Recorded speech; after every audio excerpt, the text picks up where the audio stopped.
Hello, this is Melissa here at Barnes Sewing Center, and today I'm going to step you through threading the Brother PS500. Now this is a basic sewing machine. The threading that I'm going to show you today actually encompasses a lot of the Brother and Baby Lock models, so I will list them all below, and we will get started. So to start threading the machine, I'm going to open up the top cover. Now, when a machine is already threaded with a color, we do not want to grab the thread here and pull it backwards out of the machine to unthread it. Thread actually likes to move forward like it does when you're sewing, but when you pull thread backwards out of your machine, the thread actually gets very weak and it can start fraying and building up inside the tension discs of your machine, and just over time you'll have more tension problems with the machine. So what we're going to do is we're going to take our scissors, we're going to cut the thread here at the top, grab the thread down here from underneath the needle, and just pull that tail through. So we've kept the thread moving forward and it's not shredding and fraying inside of our tension discs. You just have a little chunk to throw away, or you could use this for hand sewing as well. We're going to take our spool of thread and put it onto our spool pin. You have a couple different size spool caps. You want to choose the one that's closest in size to the end of your spool of thread, but just slightly larger than the end of your thread. Not only is this holding your thread in place, it's also creating a nice smooth surface for the thread to flow around as you're sewing. Sometimes the end of our spools of thread can have little nicks or cuts in it which the thread will catch on. So the spool cap is two purposes: holding your thread in place and creating that nice smooth surface, which is why you want it to be just a little bit bigger than the end of your spool of thread. We're going to wind a bobbin first. I'm going to take my thread and I'm going to go up above step number 1. Now I have a solid number 1, and then I have a dotted line diagram here as well. The dotted line diagram is for winding my bobbin. So I'm going to take my thread up above step number 1 and down and around this little metal finger here.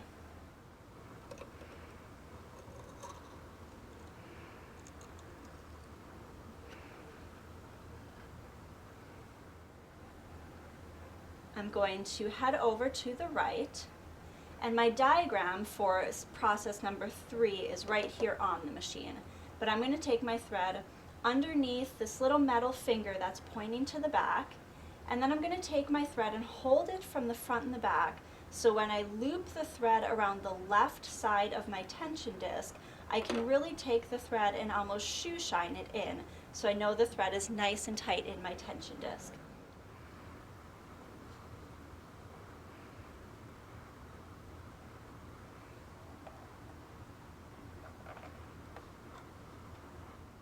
Then I'm going to head over to the right to my bobbin. I prefer to take the bobbin off and bring the thread from the inside of the bobbin up through the hole. I'm going to grab that little tail of thread, pop my bobbin straight down, and I want to hold this tail up and out of the way. If I'm holding it down like this, it could wrap around. So I'm going to hold it up and out of the way. I'm going to take the whole bobbin and push it over to the right to engage the bobbin winder. And now when I push on my foot controller, I'm winding my bobbin. This will control the speed of my bobbin winder. Now after I've wound a couple layers of thread in there, I don't want to let go of this tail. Sometimes that will loop and just create a little bit of a mess inside my bobbin as I'm winding it. So I like to take my scissors and just cut the thread tail nice and close to the top part of the bobbin, and then I can continue on with winding my bobbin.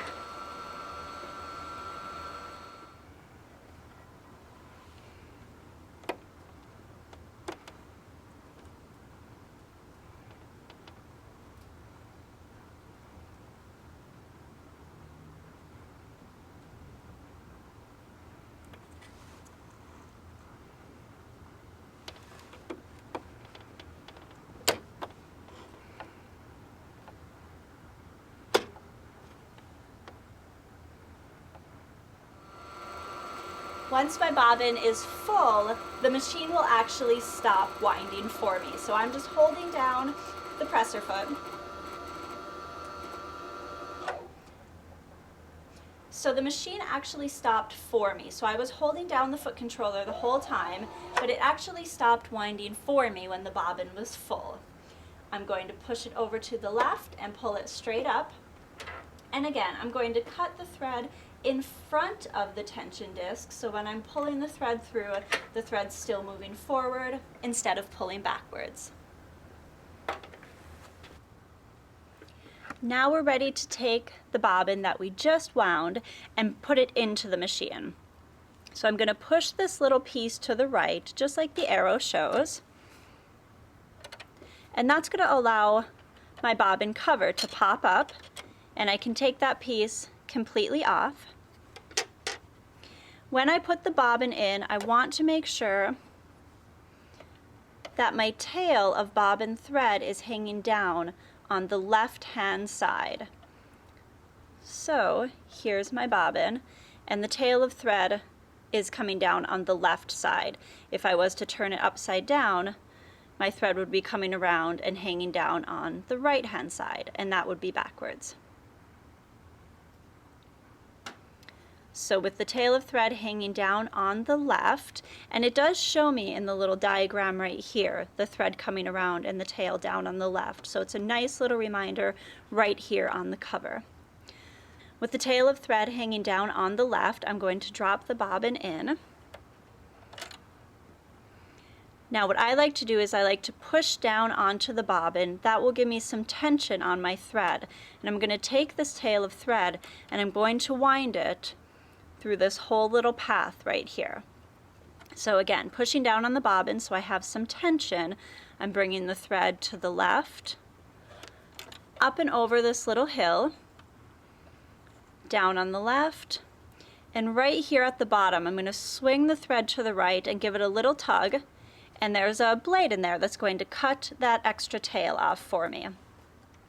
I'm going to grab my cover.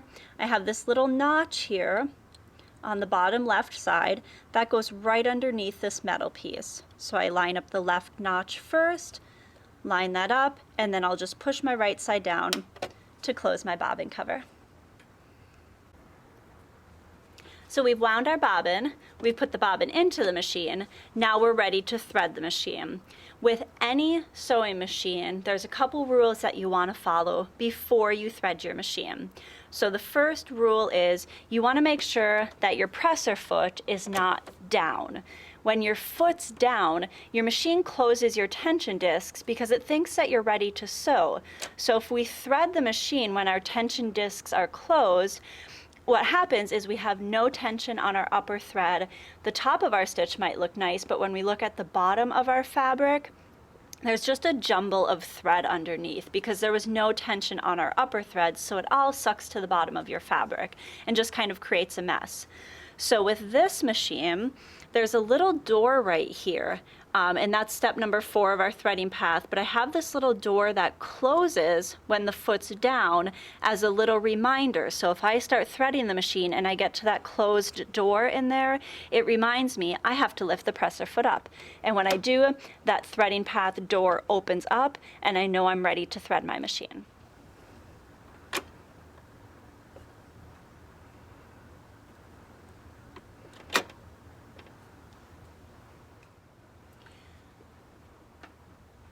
The next step that we want to make sure before we thread our sewing machine, so we have our presser foot lifted up, we also want to make sure that our needle's in the upmost position because we do have a needle threader on this machine.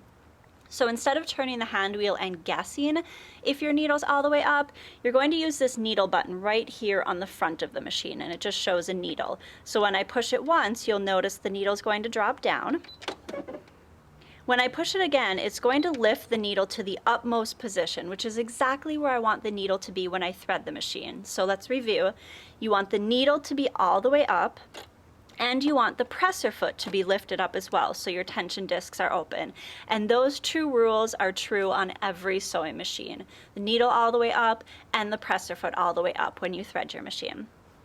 To begin, we're going to take our thread and come straight across, and we're going to go up above step number 1, up above this little white arm here. We're going to loop down and around this little metal finger, just like we did to wind our bobbin. But from here, when we wound our bobbin, we went to the right.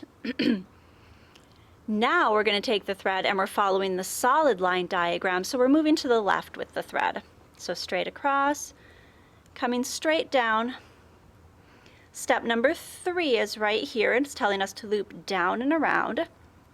Now here, when we come up, I'm keeping the thread to the right side of this opening, touching it to the back here, and looping it down on the left-hand side. Now I know with some machines we're used to seeing that metal piece in here called your take-up lever. It's still in there, but it's never going to come up above the body of the machine here. So when you take the thread from right to left, it falls right into your take-up lever for you, and you don't have to manually thread it through the take-up lever. So again, to review, thread coming up on the right, just tapping it to the back here and swooping down on the left-hand side, and your thread will go right where it needs to go. From here, we're going to follow straight down the path as step number 5 shows us. Now that we've taken our thread straight down through step number 5, step number 6 is this little bar right here.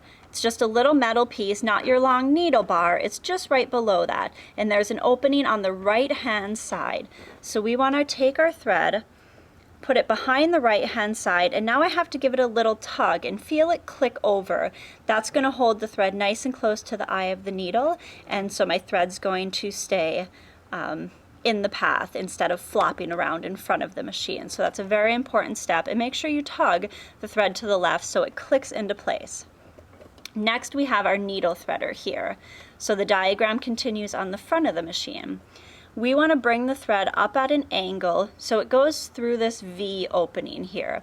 Very important that it sits in here first, and then it goes to step number 7, and this is kind of a little wall. We just want to slide the thread up that wall right where it says 7, and when it pulls to the back you feel it click into place there. So one more time, clicking the thread into step number 6, up through the opening, behind step number 7.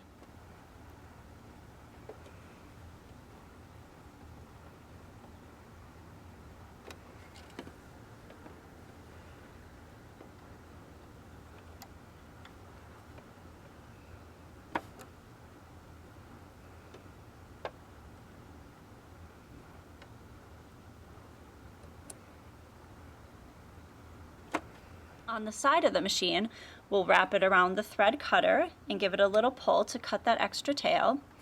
Now there's a lever on the left side of my machine, and right by that lever it shows the number 9. I'm just going to push all the way down on that lever. You may have to push a little bit harder than you think, and that will thread my needle for me. So here we go. I'm going to push down on the lever, and you kind of hear it click, but you can see the thread has pushed through the eye of the needle for me, and it's threaded my needle.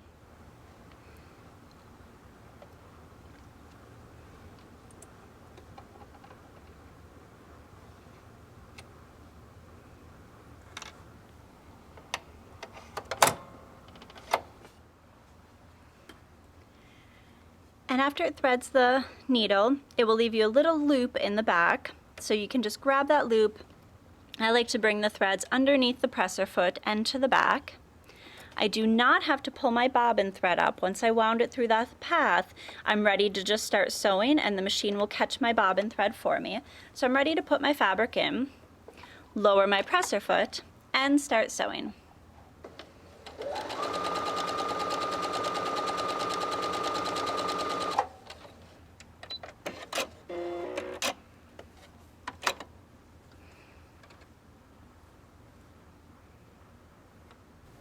So I hope that helps you thread your Brother or Baby Lock sewing machine.